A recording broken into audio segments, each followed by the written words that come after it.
Tá, como o Jair mencionou, então essa é a nossa 16ª rodada. É uma série que estamos produzindo sobre cannabis medicinal como terapia apropriada para tratamento de diversas enfermidades refratárias e tratamento convencionais. E hoje a gente vai sair um pouquinho da caixinha, que a gente está sempre conversando sobre as terapias voltadas para humanos, mas hoje a gente vai conversar com a doutora Aline Luciana Mendes, que é veterinária e uma estudiosa do tema. A doutora é médica veterinária, formada em 99 pela Unimar, Universidade de Marília. Atua na clínica de pequenos animais e pets não convencionais. Queria saber o que é isso, doutora. Prescreve cannabis para uso medicinal desde 2019, até porque a lei diz que é para uso medicinal, né? Ela não diz que é para uso humano ou veterinário, então está tudo certo aqui dentro da minha concepção.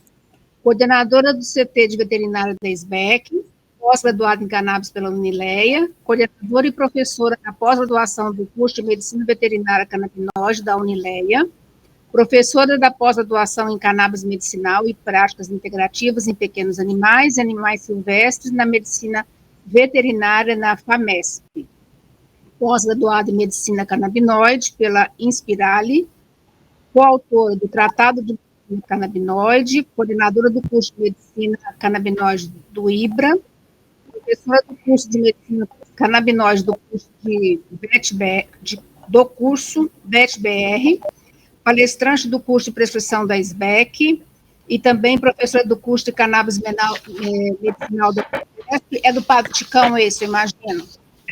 Já dei aluna lá, aliás. Curso de cannabis na veterinária pela Lineia, EPMV, VET, tantas coisas, e aí está envolvida com esse tema de cannabis para uso medicinal na veterinária. E eu tenho, assim, muito interesse também nesse assunto, até porque eu sou uma mãe tardia de pet e quero aqui também as coisas.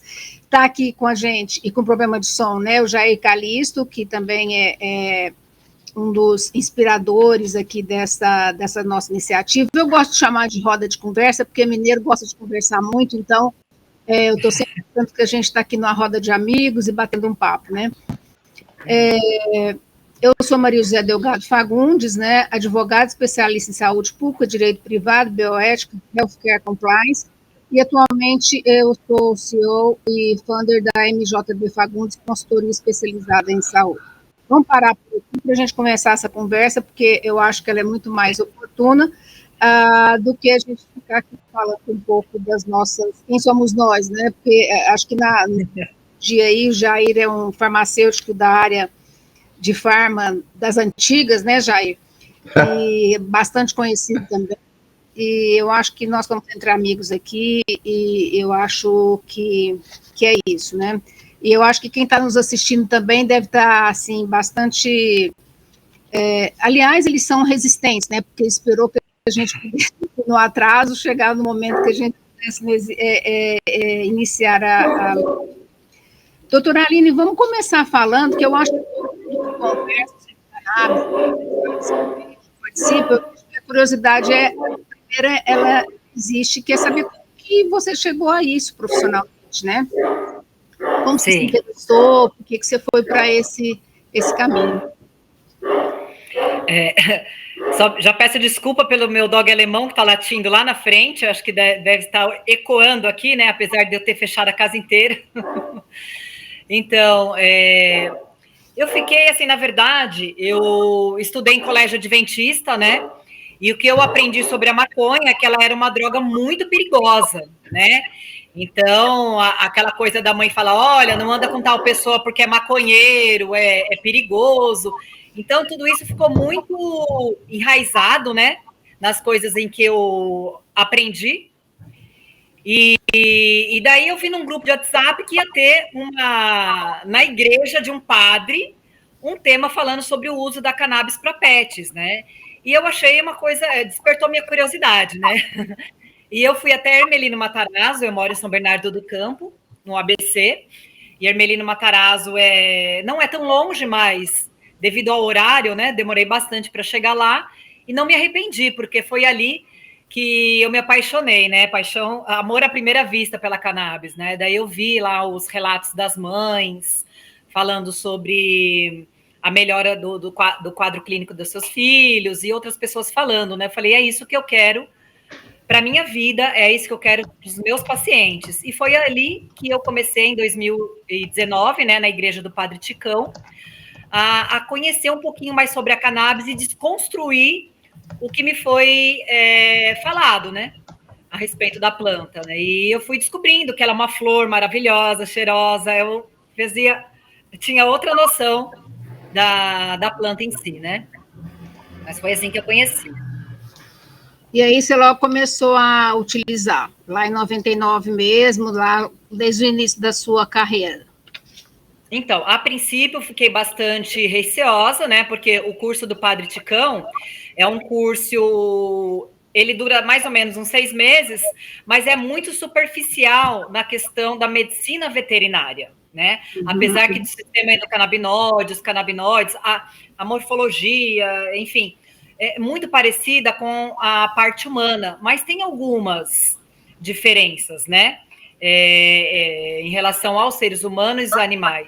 Então, não tinha essa, como é que eu posso falar? Essa experiência para poder prescrever para os meus pacientes. Não queria usá-los como cobaia, né? Jamais faria isso. Então, eu fui tentando adquirir um pouquinho mais de informações, né, sozinha, porque não existiam cursos na área, na ocasião. Eu me filiei à ASBEC, que é a Sociedade Brasileira de Estudos da Cannabis, e lá eu fui aprendendo com os médicos, né? Então, a gente falava sobre casos clínicos, como é que estava utilizando, e eu fui aprendendo. E no comecinho de 2020, eu já comecei a prescrever. Certo, legal. E aí, na sua prática clínica, de lá para cá, eu imagino que a quantidade de animais que você pode ter beneficiado, né, com essa terapia, com mais essa alternativa terapêutica, na verdade, deve ter casos interessantes. E aí, de novo, vamos contar um pouco de casos, que é um pouco de coisa de mineiro também, né? Vamos falar dos casos que eu acho que eles trazem um pouco de... sei lá, quem está nos ouvindo aqui talvez tenha casos semelhantes em casa, sem conseguir resolver, faz uma difusão, acho que mais importante, ou mais robusta da sua prática profissional. Sim, os casos clínicos, eles impactam bastante, tanto os tutores, quanto as pessoas que não conhecem sobre a medicina, né? Porque, de repente, você vê um animal ali que já não andava mais, não se alimentava, não interagia mais com a família, e esse animal volta a ter qualidade de vida, né? Então, ele passa a comer, passa a andar, abanar o rabinho, ele passa a expressar o comportamento natural da espécie, né? Então, a gente fala que isso é qualidade de vida, e é isso que a cannabis tem trazido para os meus pacientes, né? Então, tem casos, assim, com dor, epilepsias refratárias, até mesmo como primeira opção, né, a parte comportamental. Então, assim, tem muitos casos, até com você queria saber o que eram pets não convencionais, né? Então, pode-se dizer que são os animais exóticos e silvestres, né? Então, você pega aí, de repente, um coelho, uma calopsita, uma cobra. Meu Deus. E assim por diante. Que interessante. E aí, também pensando um pouco, né? Engraçado que os animais hoje são seres ali que compõem o núcleo familiar, né? Seja qualquer animal que for. Mas pensando assim, numa possibilidade de uma raça ou de um animal que tenha uma característica de doença tardia naquela espécie. Você acha que preventivamente também a cannabis pode ser utilizada para esse animal, já fazendo aí dentro de um conjunto, claro, né, de ações, desde a nutrição, da atividade física, é igual gente, né? Atividade física. Idêntico! Tudo igual. Boa alimentação e tal. A cannabis pode ser também utilizada como uma ferramenta preventiva, né, para que esse animal tenha uma qualidade de vida por um período maior e tenha uma vida confortável, assim como espera envelhecer, né, saudável e com qualidade de vida. Sim, então é fundamental lembrar o que você relatou aí, né? A importância de arrumar a casa, né? Porque muitos animais, as pessoas elas olham para os animais, muitas vezes fantasiam os animais de criança e tratam esses animais como criança. Isso é um desrespeito com a espécie canina, com a espécie felina, qualquer animal que seja, porque você impede que ele seja quem ele é. Né?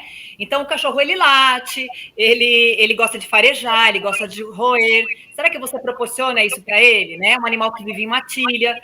Daí você adota um cão, coloca sozinho o dia inteiro dentro de um apartamento, ele não toma sol, ele não fareja, ele não rói e tem um prato de alimento industrializado, ultraprocessado na frente dele. Ele adoece mentalmente. Então a primeira coisa você está certa, é arrumar a casa, é ver a necessidade daquela espécie para que ela seja feliz, não só fisicamente, mas também pensando na saúde mental desse animal, né? E é possível utilizar de forma preventiva. Parece que eu estou ouvindo um eco também na minha voz agora. Não, tá normal aqui.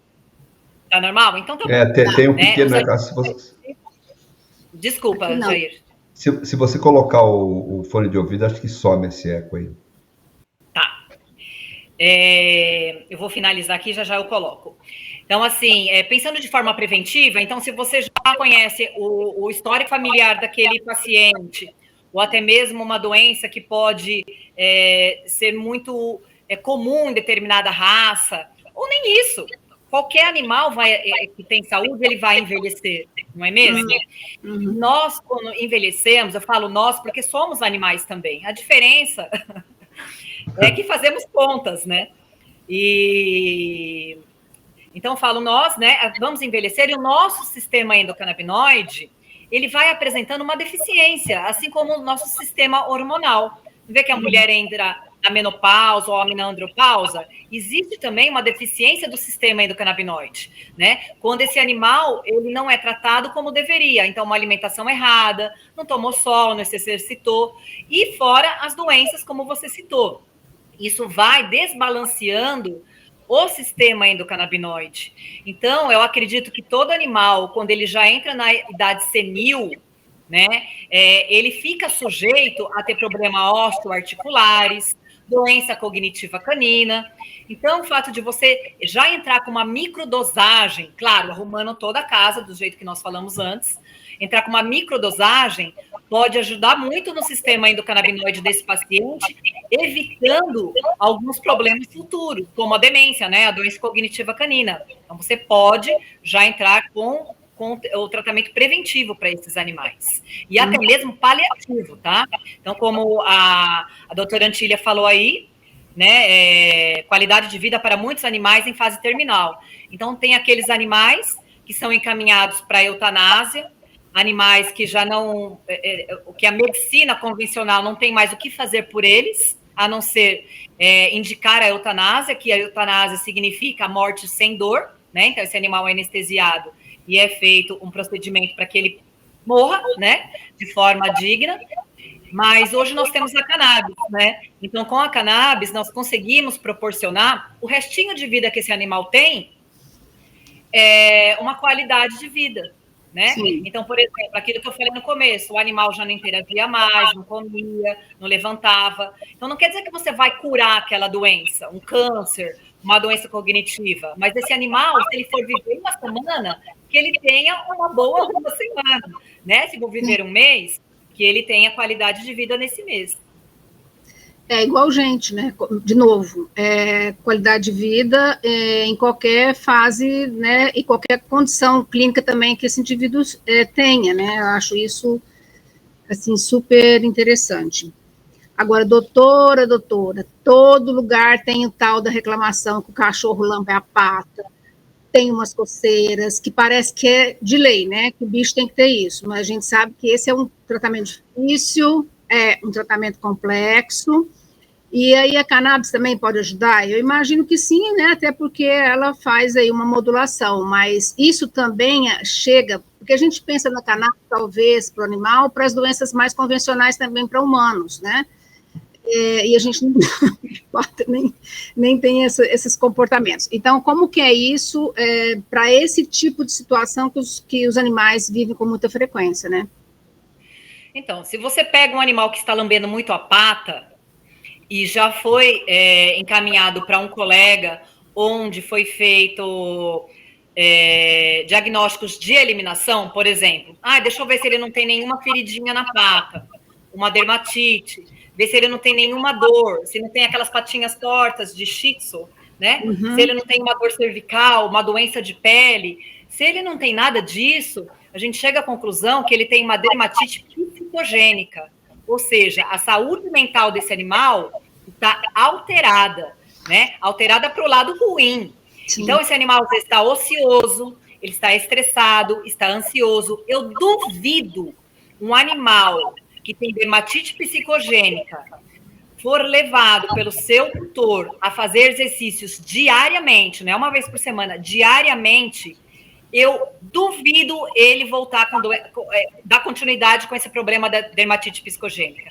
Porque o animal ele vai se cansar, ele vai chegar em casa, ele vai tomar água e ele vai descansar. Porque o animal, o cachorro feliz, é aquele que está com a língua de lado, assim, ó. Sabe? A língua de lado, assim. Esse cachorro, ele não lambe pata. Esse cachorro, ele descansa. Né? Esse cachorro, ele não destrói a casa. Agora, o animal que tem doenças em pele, a pele nada mais é um reflexo do que nós somos, né? Tanto emocionalmente quanto do que nos alimentamos, né? É claro que existem, estou falando no geral, né? Sempre tem as suas exceções, tem fungos, enfim. Mas falando do modo geral, muitas vezes é a alimentação, o estilo de vida do animal que está restrito a um ambiente isolado. Muitas pessoas ficaram doentes com a pandemia, não é verdade? Doentes psicologicamente e depois fisicamente, porque a doença começa aqui. As pessoas não têm noção do quanto elas estão adoecendo os animais, da parte mental. Então, começam a adoecer o animal aqui, oferecem um alimento processado e quer que o animal seja o quê? Até eu, só de pensar nisso, eu já fico doente, né? Então, você vê, você imagina, o ser humano que também tem um estilo de vida social, de conversar, ir na casa de um, de outro, quando ficou isolado, adoeceu. E por que um animal é diferente? Ele vive em matilha, ele corre, né? Então, é isso que tem acontecendo. Tem que rever aí, primeiro, essa questão da fisiologia e da necessidade daquela espécie. E a cannabis pode entrar como tratamento coadjuvante. Então, no lugar de você utilizar um psicotrópico, um ansiolítico, um antidepressivo no cão, no gato, você pode utilizar a cannabis no lugar, porque vai ajudar a modular. Mas a cannabis, ela não faz milagre. Não adianta você falar assim, eu vou emagrecer, porque a minha filha, aquela da foto, ela trabalha com nutrição e exercício, né? Ela tem as duas faculdades. E tem mestrado também, tá melhor que eu. E ela fala, né? Então, assim, quando ela passa a dieta e o exercício, o resultado desse aluno dela vai ser infinitamente melhor do que aquele que não segue as orientações. Sim. Então, não adianta eu dar cannabis para um animal que come ração, fica sufocado dentro de casa, não faz o exercício, não é feito um enriquecimento ambiental. Não adianta, a cannabis pode ajudar muito pouco nesse sentido, mas me ajuda que eu te ajudo. Então, para pensar, uma criança dentro de um apartamento no dia de chuva, acabou a energia, então não tem celular, não tem televisão, a mãe não interage com a criança e a criança fica ali sozinha. Ela vai subir no teto. É verdade. Por que o cachorro não pode roer um pé de uma cadeira? Ele está estressado. Ele não pode roer, então ele vai começar a lamber a pata. Entendeu? Então é mais ou menos isso que acontece. Mas o buraco é bem mais embaixo. Tá bom, doutora. Eu acho que nós vamos ter que ter uma conversa lá no consultório. Maria José, espera um pouco. Deixa eu pegar uma pergunta aqui. Sim. Da Tatiane, que ela fala que o pet dela possui artrose e displasia coxo-femoral. Se o tratamento também é indicado com cannabis. Sim. O tratamento é indicado sim, tá? Porque ele é um potente anti-inflamatório, um potente analgésico, tá? E dependendo das condições que está essa displasia e essa artrose do animal, dependendo do grau que se encontra, e se esse animal estiver fazendo uso de opioides, é possível retirar o opioide ou diminuir a dose, né? Porque o opioide é um medicamento que tem seus efeitos colaterais a longo prazo e que pode trazer dano ao organismo desse animal e também é perigoso, né? Se você for subindo muita dose, você mata o animal. Então, com a diminuição da dose do opioide, você consegue reduzir os efeitos colaterais no organismo desse animal e aumentar a expectativa de vida, né? Isso aconteceu muito também nos Estados Unidos, onde teve um problema imenso com opioides, pessoas estavam morrendo, pessoas que não queriam morrer, pessoas que queriam apenas aliviar as suas dores, e aumentaram muito a dose desses opioides e vieram a óbito, né? E a cannabis pode ajudar nesse sentido também. Só que um animal com displasia coxofemoral tem que ver a alimentação desse animal, né? Outros tratamentos também alternativos, como acupuntura, ozonioterapia, laser terapia, ozônio, tudo isso pode contribuir, nutracêuticos, né, para a melhora do quadro clínico desse paciente com artrose e displasia coxofemoral. Jair, vai daí então agora. Tá. Seu som então, tá ótimo. Tá bom? Graças a Deus, né? Nossa Senhora das Lives. Aí, vamos lá. Vamos lá. Então, doutora, nós vamos falar agora da parte prática, mas vamos entrar numa questão um pouco mais... Começou, Jair. Você só falar e começa a correr. O som. Vamos falar das regulamentações do Conselho Federal de Medicina. Deixa eu falar com ela, então. Doutora, a gente está vendo aí, né, o Conselho Federal de Medicina regulamentando de uma maneira bastante, eu diria, negacionista, né, porque está proibindo, na verdade, esse acesso via prescrição de médicos. Essa é uma grande discussão e fundamental para que possa ser mantido aí a terapia, autorizada por lei nacional, já com bastante estudos, regulamentada pela Anvisa, né, e aí eu acredito que, eu imagino como que isso é no seu conselho.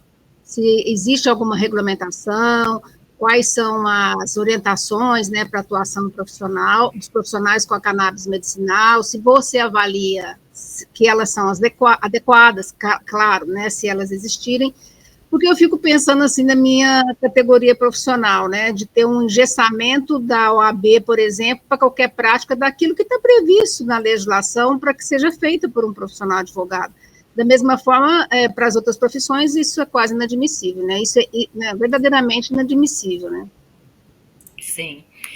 Primeiro que a cannabis ela foi proibida e demonizada baseada em mentiras. Então, não foi em cima de ciência, sem ciência nenhuma. Apenas por interesses políticos, né? Isso envolvendo igreja, envolvendo racismo, xenofobia, bom, enfim. Então, houve uma proibição, não foi embasada em ciência, e quando houve uma ciência, um grupo de estudo, né, fez um relatório, esse relatório ele foi engavetado, e a proibição apertou o cerco. Hoje em dia, né, quase 100 anos depois,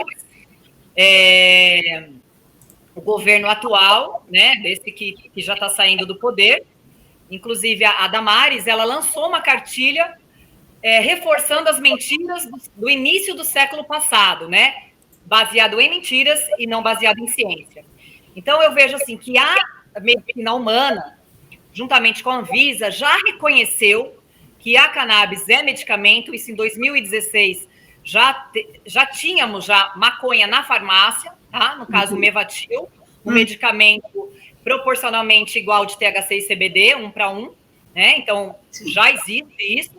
E falando em ciência, né, não tem como fechar os olhos, né, para os benefícios dessa medicina tão segura, né, e tão eficiente quanto a cannabis. Então, eu acredito que a medicina veterinária vai seguir o rumo da medicina humana, né? Agora estamos também aí com um novo governo, né? Mas lembrando e lá no Senado ainda temos muitos negacionistas, algumas pessoas da bancada evangélica, né? Por falar da PL 399, que já estava avançando desde 2015, começou a avançar o ano passado, daí embasado em mentiras, novamente foi engavetado, né? Mas eu acredito que a medicina veterinária não vai ter muito para onde correr, tá? Nós não temos uma regulamentação ainda, né? Uhum. Então, trabalhamos embasado no nosso código de ética, né? Aquele código que toda a profissão tem. Então, lá fala que eu tenho autonomia para tratar o meu paciente como eu achar melhor, e me fala que eu tenho o dever de estudar, né? E ver novas terapias para o bem do meu paciente. Agora, como é que a cannabis não é o melhor tratamento no caso de uma gatinha que tomava 5 medicamentos, não tinha qualidade de vida, ainda assim convulsionava, e hoje ela não toma mais, só toma cannabis e não convulsiona mais?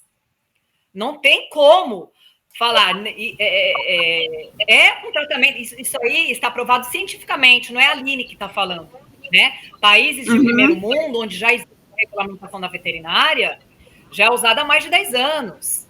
Então, assim, o Brasil está bem atrasadinho em relação a isso, mas não tem como mais não acontecer uma regulamentação, né? Porque os colegas estão prescrevendo, né? E isso tem trazido muitos benefícios para os nossos pacientes. Eu tenho acompanhado um pouco de bastidor desse assunto do mapa com a Anvisa. As informações que eu tenho, que eu apuro, é que há uma conversa, né, da Anvisa já com o mapa, porque no mapa parece que a parte de regulamentação, ela tá ok, para eles é confortável isso. O que precisa, eu acho que ainda de construído são metodologias de pesquisa, porque claro que para pesquisa, para registrar um medicamento, é o que tem de mais robusto na agência reguladora, na Anvisa. Diferente, por exemplo, de outros produtos sujeitos à vigilância sanitária. A cosmética pode fazer um estudo com 10 mulheres, com um número muito menor. Então, o que eu soube é que está havendo essa conversa entre a Anvisa e o MAPA. É claro que dentro das agendas, né, das duas casas, isso é muito complicado, de tempo e tal, mas para definir um modelo de estudo clínico que possa subsidiar os pedidos de registro dos produtos. O que eu também ouvi dizer, e que eu fiquei pensando, mas que eu não tenho condição de fazer isso, é que para o MAPA, um pedido de regularização de um produto, eles dizem que já podem resolver isso. Mas como também essa foi uma demanda que foi solicitada, depois retirado o pedido, acabou que eles não conseguiram avançar nessa análise da solicitação posta, entendeu? Porque era um mandado de segurança, depois perdeu a liminar e a empresa achou melhor não se aprofundar e não ir para a discussão desse tema. Mas, assim, eu acho que é um movimento, né? Porque a gente mais ou menos sabe como funciona o Estado, e esse Estado, ele precisa de passos, né? Então, coloca na pauta um assunto, aí a pauta começa a ser discutida entre casas, né? No Congresso, na casa dos executivos, ali de um de outro, e aí para consolidar. Mas eu acho que, de novo, sempre que eu estou em algum lugar que eu possa falar, eu sempre trago essa necessidade da participação das pessoas, né? Empurrando também esse processo. Porque ninguém consegue, nem as representações, nem as, né, da indústria, ou das associações de pacientes, ou de cuidadores, ou mesmo de profissionais, conseguem empurrar sozinho isso, né? Mas a população, com certeza, é um grande aliado, e ela demonstrou em todos os momentos, aonde teve grandes enfrentamentos com a cannabis, né, pontuais, ela demonstrou que a participação dela faz reverar e faz andar alguma coisa.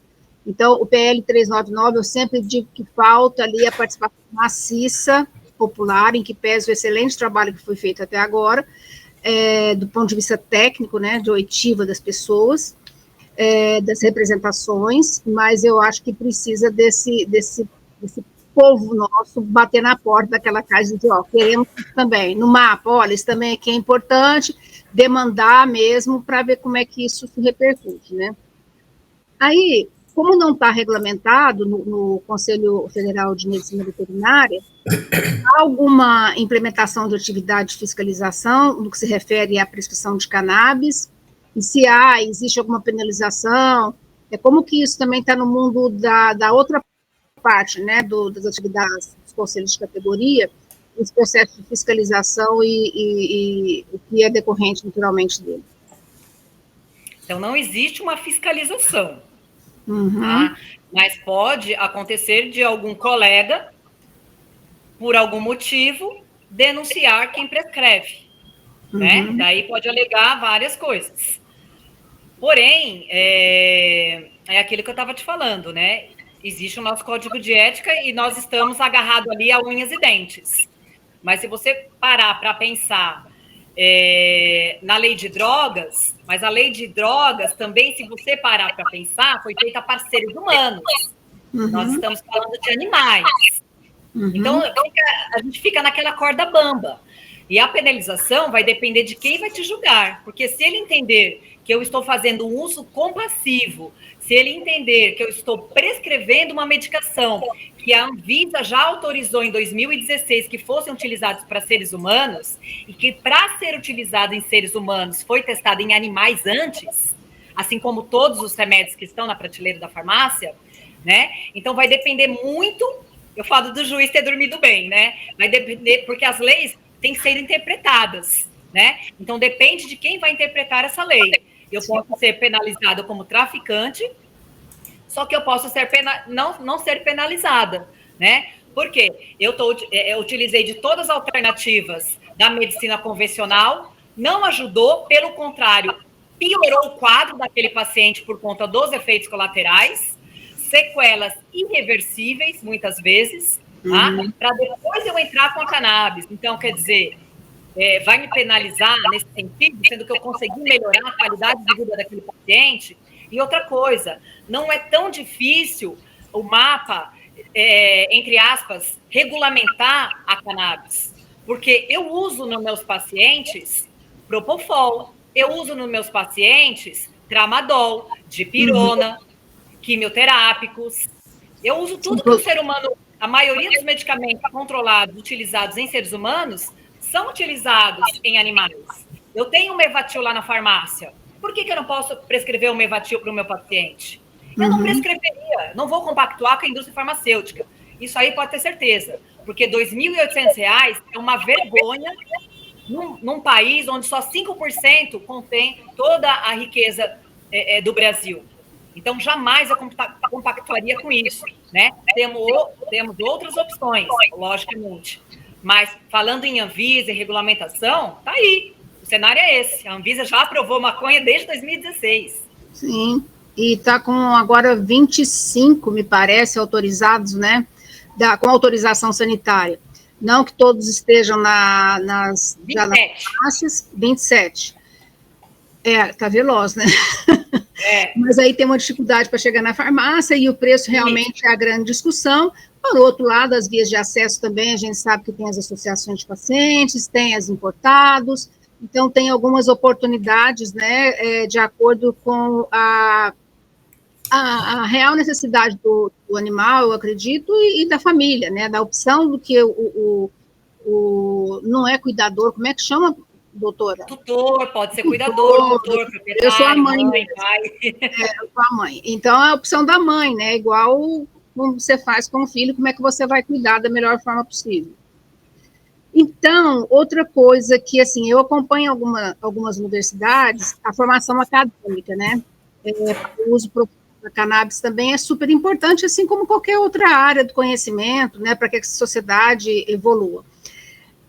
Existem alguns cursos de atualização de prescrição para cannabis, hoje a gente estava, inclusive, discutindo um pouco isso, né, como que esse profissional vai não só prescrever, porque aí a formação acadêmica habilita para isso, mas como que ele vai cuidar desse ser humano, desse ser animal, de maneira eficiente na assistência profissional.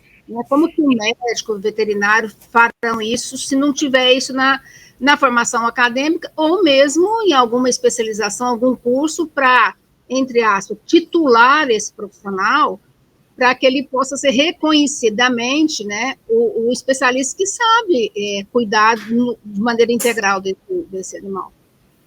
Assim como toda especialização, né?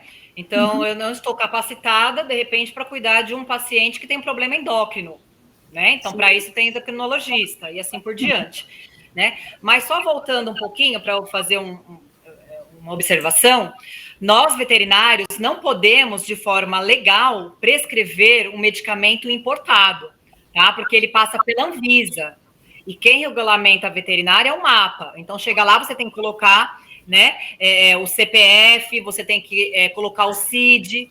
Então, não é possível ainda, né, prescrever produtos importados de forma legal. Eu sei que tem entrada... Doutora Aline, e a gata Denise, famosa?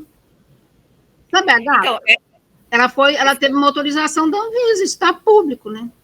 Sim, mas foi proibido de... Mas foi o CBD isolado, né? Mas quem autorizou foi a Anvisa. Sim, então eu não sei como é que fizeram isso, como é que o MAPA permitiu isso, né? E se permitiu, então, de repente, os advogados deveriam ir nessa vertente aí, né? Para poder, de repente, ajudar. Uma das coisas que o meu conselho fala é que eu deveria pedir uma autorização, né, para prescrever. E o tutor também pediu uma autorização para passar comigo.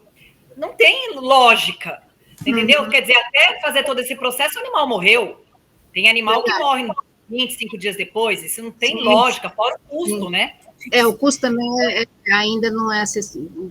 Sim, e falando dos trabalhos, né, tem alguns grupos de estudo já no CRMV de São Paulo, enfim, já fazendo os estudos, né, e para capacitar o profissional, já existem algumas universidades, né, como a Universidade Federal de Santa Catarina, o Dr. Eric Amazonas, ele tem como disciplina optativa a disciplina de endocannabinolohia, só que é uma disciplina optativa. Hoje, quando eu saí, hoje eu olho para trás, né, e vejo que eu não tive essa aula, é como se eu não tivesse uma aula do sistema circulatório, do sistema endócrino, do sistema... Bom, está faltando. Foi negligenciada nesse sentido, porque todos os meus pacientes têm o sistema endocannabinoide, e ele que faz o equilíbrio dos outros sistemas, do sistema circulatório, do sistema endócrino, né, as funções vitais daquele ser, dormir, comer, né, modular pressão arterial, é esse sistema. Então, assim, o veterinário ele não é obrigado a prescrever cannabis. Cannabis é uma coisa, o sistema endocannabinoide é outra. Sim. Então, o sistema endocannabinoide tem que ser ensinado nas escolas, porque eu também tenho sistema endocannabinoide, meu filho tem, né? Então, me ensinaram lá na aula de biologia que existe um sistema circulatório, um sistema respiratório, e por que não um sistema endocannabinoide? Isso tem que fazer parte, né? É claro que depois, se você é da área da saúde, você vai entrar de forma mais minuciosa, aprendendo mais sobre o sistema endocannabinoide, tudo que envolve isso, inclusive a terapia canabinoide, né? Vinda da planta, por exemplo. Agora, para capacitar um profissional, eu acho até que a medicina veterinária está deixando muito a desejar. Se você pega Estados Unidos, países de primeiro mundo, são pouquíssimas universidades que têm o curso de veterinária. Aqui virou padaria, entendeu? A pessoa sai do curso de veterinária, não sabe canular uma veia, não sabe auscultar um pulmão, não sabe nada. Eu tenho medo, eu tenho dó de quem tem o seu pet e precisa levar para um profissional desse. Porque a pessoa sai da faculdade, eu fiz a minha faculdade em 5 anos, período integral. Hoje em dia, as faculdades de veterinária são meio período, então quer dizer que fez em 2 anos e meio. Tá fazendo, na pandemia, fez a distância. Uma colega minha falou, Aline, eu não assisti aula de cirurgia, foi tudo à distância. Oi? Você sabe o que é um cheiro de uma diarreia de parvovirose? Você sabe o que é um hálito cetônico de um animal que tem doença renal? Como é que você estuda isso? Por vídeo? Não tem que fazer uma percussão no animal? Você precisa palpar, precisa sentir o cheiro, precisa tocar. Então, a medicina veterinária, para mim, já está defasada. Né? Então, se a pessoa ela quer se aprimorar, ela tem que estudar fora. Eu acho que deveria ter uma prova igual tem a OAB, para poder fazer com que os médicos veterinários estejam capacitados no mercado e não jogar os veterinários no mercado, como tem feito, né? Então, para o profissional ele conseguir prescrever cannabis, primeiro ele tem que saber a medicina veterinária, lógico, né? Mas eu acredito que deveria fazer um curso de pós-graduação ou de uma extensão bem feito. Eu tenho vários cursos aí na internet, de várias empresas, cursos básicos, cursos intermediários, pós-graduação em cannabis veterinária para veterinário, né? Então, e também tem fora do país, para quem quiser, para quem souber outro idioma, tem muitos cursos. Então, a pessoa não acha que vai fazer um cursinho de um final de semana e vai sair prescrevendo cannabis, porque não é assim. Esse cursinho de um final de semana é para quem estuda biologia no primeiro colegial. Não capacita ninguém, é só para você saber que existe, não capacita. Então, tem que deixar isso bem claro, que a pessoa ela tem que estudar e tem que estudar muito. Porque não é porque o cachorro não fala, eu estou brisado, eu estou passando mal, que ele não passa mal, que ele não brisa. Né? Então, tem que ter muito cuidado em relação a isso. Eu queria só complementar o que ela falou sobre a questão do sistema endocannabinoide. Isso não está sendo ensinado nem nas faculdades de medicina hoje? Não. De medicina, algumas têm. Mas é matéria optativa, né, também, professora. As universidades que têm, que eu conheço, pelo menos, as matérias também são optativas para a área da saúde, né? Não são matérias ainda da grade curricular. É porque, pelo que eu estudei, estou estudando até agora o sistema endocannabinoide, ele é um sistema tão complexo quanto o respiratório, circulatório, digestivo e outro qualquer, né? Sim. Então, assim, deixar isso de lado, eu acho que não é uma coisa cientificamente adequada. É negligência com a saúde. E a senhora falou o sistema circulatório, respiratório, nós na faculdade de farmácia aprendemos tudo isso. Claro, não com o perfeccionismo que o médico... Os detalhes, né? Os detalhes, mas a gente aprende também na faculdade, né? Então, sim. Eu acho que isso tem que fazer parte até da faculdade de farmácia também, entender que existe esse sistema. Da área de... Não, isso, da área de saúde toda. Da área de saúde.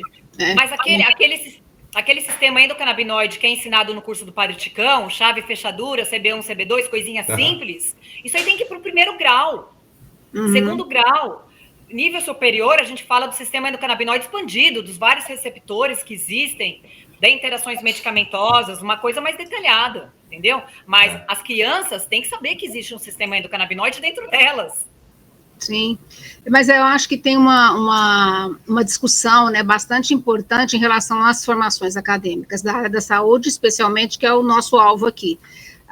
Quando tudo que você foi falando das necessidades, né, da formação acadêmica do médico veterinário, a gente vê também necessidade disso também na medicina.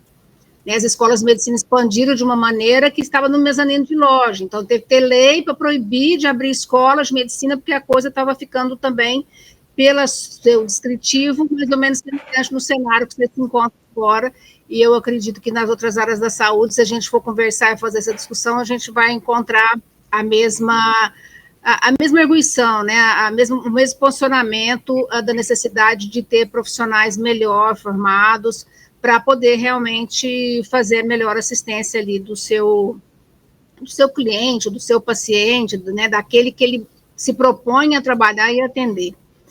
Mas essa é uma discussão também bem importante, que eu acho, e que precisa estar na agenda do governo, né, para que a gente possa, de repente, conseguir avançar um pouco. Você falou um pouquinho do mercado internacional, né, como o Canadá e Estados Unidos, a gente sabe que isso tem um outro tratamento, um outro encaminhamento, e principalmente refletido nos números, né? Quando o mercado global, a gente olha para o mercado global do ponto de vista econômico, são 400 milhões de dólares na prospecção para 2027, conforme algumas revistas, né, que são especializadas no tema. O Brasil, com o lançamento, esse ressentimento da KindMind, também traz 1,45 bilhão, né, para o mercado, sendo desses 109,5 milhões só de impostos. Então, assim, eu costumo dizer, como uma boa dona de casa, que é o tal do dinheiro novo, né? E aí, por trás desse dinheiro novo, a gente tem a empregabilidade também, com certeza, e uma grande oportunidade, né, também, do negócio num conjunto que está ali até um pouco melhor descrito e estratificado no PL 399, né, que ele abre uma oportunidade de um grande mercado do setor, não só medicinal, mas também industrial, né, para outras oportunidades. E aí, como é que você, por exemplo, outros mercados internacionais, com exceção desses dois que eu mencionei, que estão mais, a gente sabe que estão mais consolidados, que os números estão ali. E no Brasil também eu tenho uma curiosidade para saber se você sabe desse movimento de mercado do ponto de vista econômico, né? Como que ele já está rodando, se ele está rodando e como. Então, o problema é que nós não temos a tal da regulamentação ainda, né?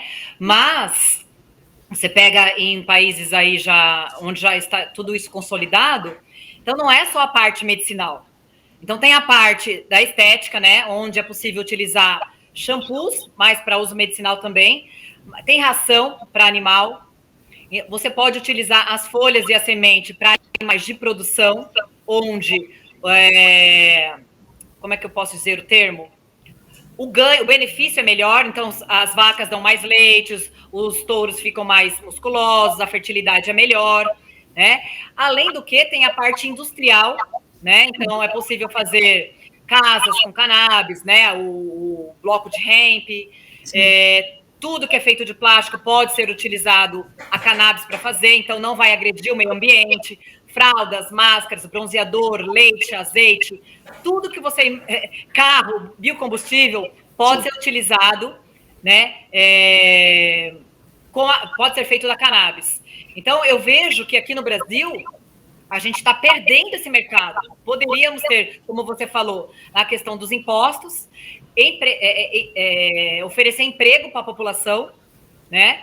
Então, assim, muita coisa. Agora, a questão de números no Brasil, não saberia te dizer como é que está nessa questão da veterinária, porque poderia trazer também caminhas, roupinhas, brinquedos, coleiras, várias coisas para animais, né, nessa parte pet, né, de pet shop, e que não tem nada a ver com THC. A gente está falando de uma fibra. Sim. Né? Uma fibra que não agride o meio ambiente, mais resistente, muito versátil, né? E que o Brasil está deixando de ganhar por ser assim, né? Poderia expandir aí essa visão, né? E tirar o país do buraco. Eu vejo dessa forma. Ô, doutora, então, assim, para a veterinária, hoje o que o país tem e que está circulando é só mesmo o uso medicinal do produto medicinal ali, do óleo ou de alguma outra apresentação, de forma farmacêutica, né, Jair? Que seja essa finalidade, né? A gente não tem nada além disso, não tem creme dental, cosméticos em geral, loções, tudo que o pet usa, não tem nada circulando no país que você conheça, só o medicinal mesmo para... Então, legalmente falando, né, o que algumas associações nos fornecem, além do óleo, então são tinturas para fazer inalação, pomadas para uso local, não adesivos, igual aqueles que tem para ser humano, né? Não são adesivos que ficam emitindo, falando assim de forma metabólica, né? Mas pomadas para uso local, dor, alguma dermatite, né? Supositórios e spray resgate. Então, essas formas farmacêuticas também estão disponíveis em algumas associações. E queria fazer também um comentário, né, sobre a PL 399, que nós temos apensado a ela, né, o PL 369, de 2021, do Bacelar, lá da Bahia, né, e que junto com o CRMV, né, eles têm essa outra PL apensado ao PL 399, falando sobre a regulamentação na veterinária. Sim. Então, se aprovar a PL 399, o 369 vai também.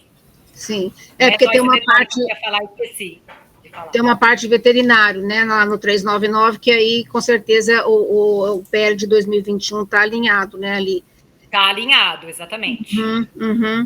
E as discussões políticas, doutora, você tem acompanhado? Acho que sim, né? Você fez aí um recorte anteriormente, falando um pouquinho do 399.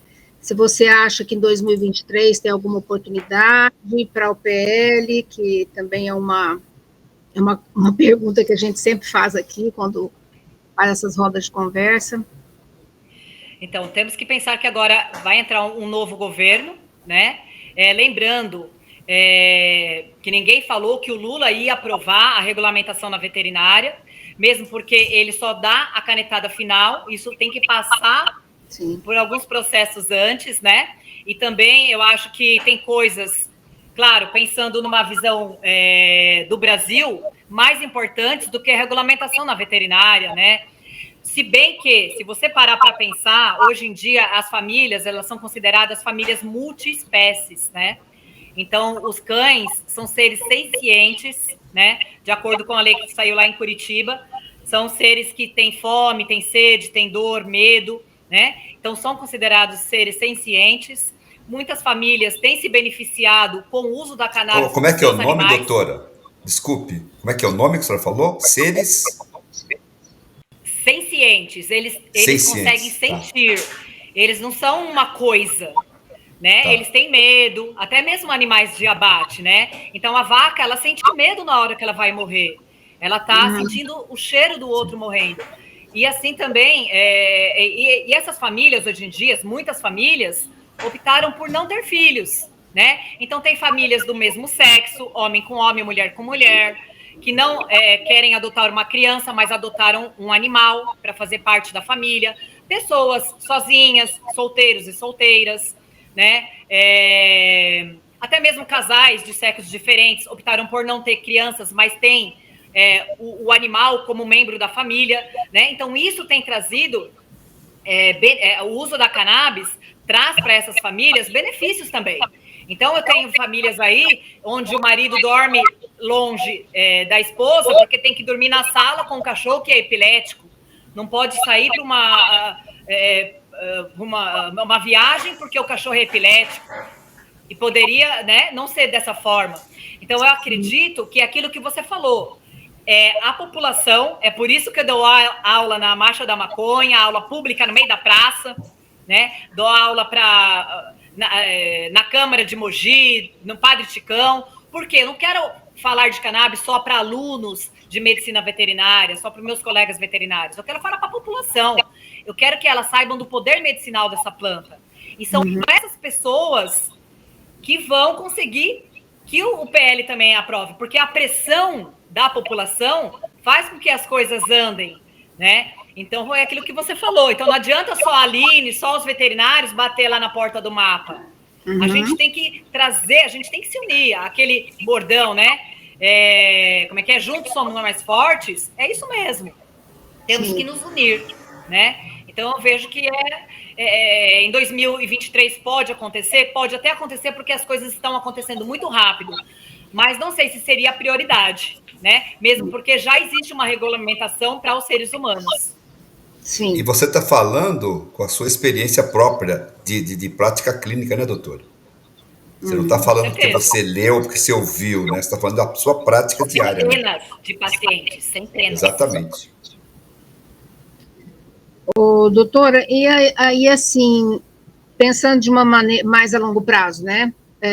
Existe na sua avaliação,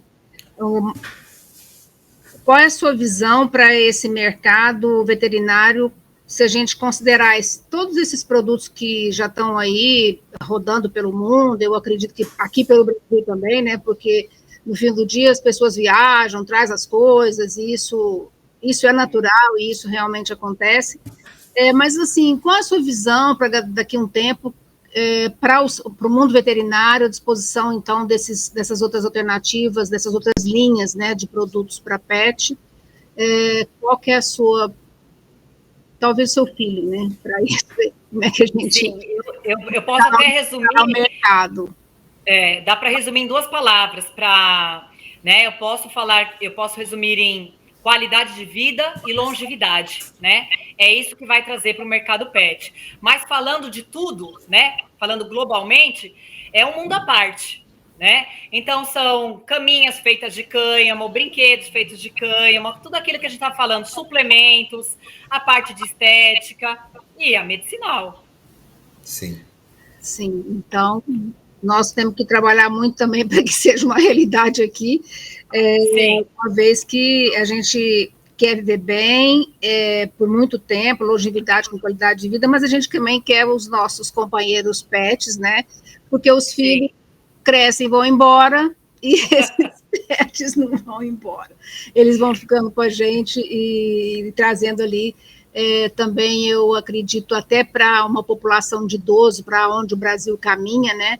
Um outro propósito nesse momento, né, da vida, um outro propósito de cuidar e ser cuidado também por um animal.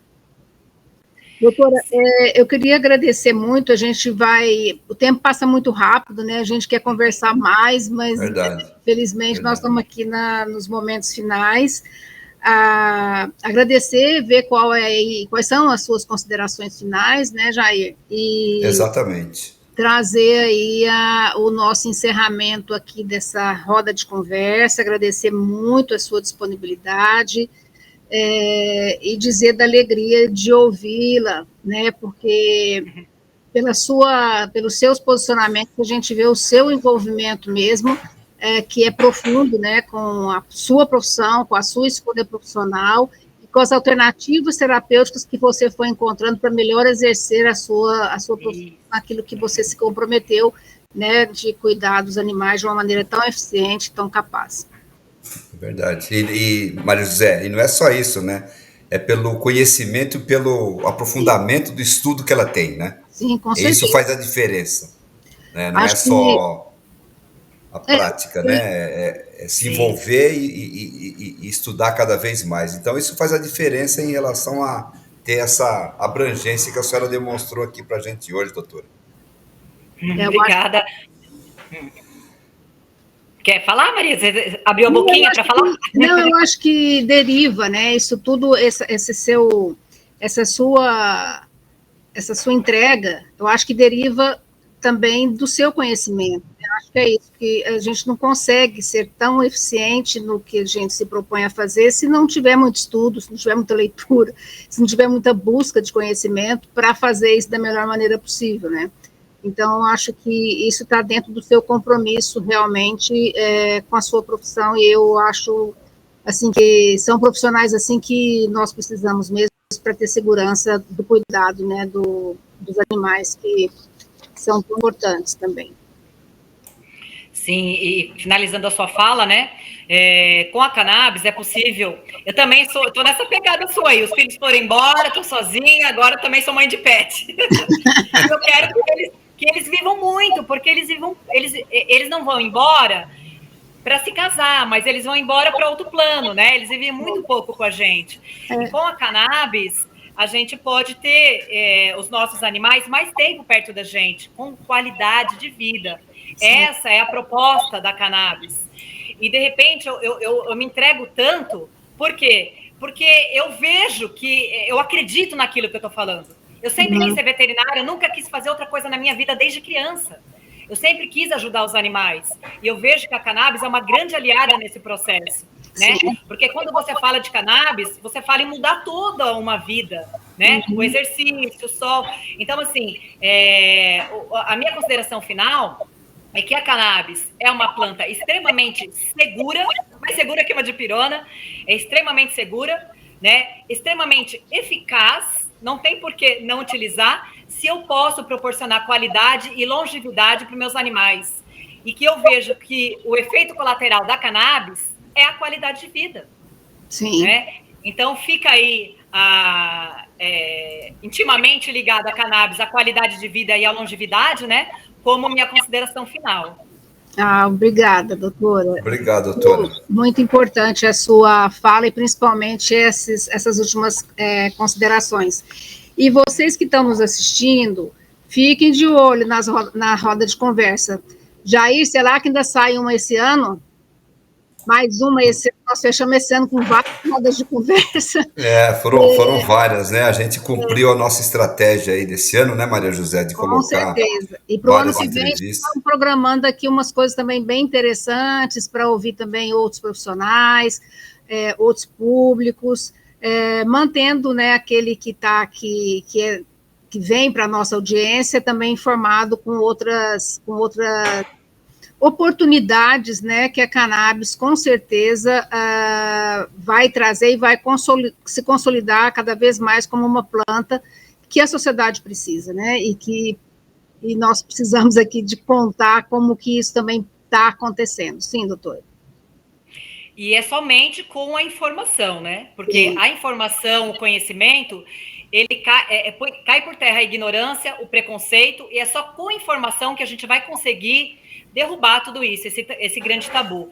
E só para finalizar minha fala, quero agradecer ao Jair pelo convite, Maria José, que lindamente aí conduziu essa nossa roda de conversa, a Esmeralda, a Tatiana, a Sueli, a Antília, a Angélica, todo mundo que esteve conosco aqui nos prestigiando, né? Todos e todas, né? Como falamos hoje em dia. E um grande final de ano aí para vocês. E contem comigo quando precisar.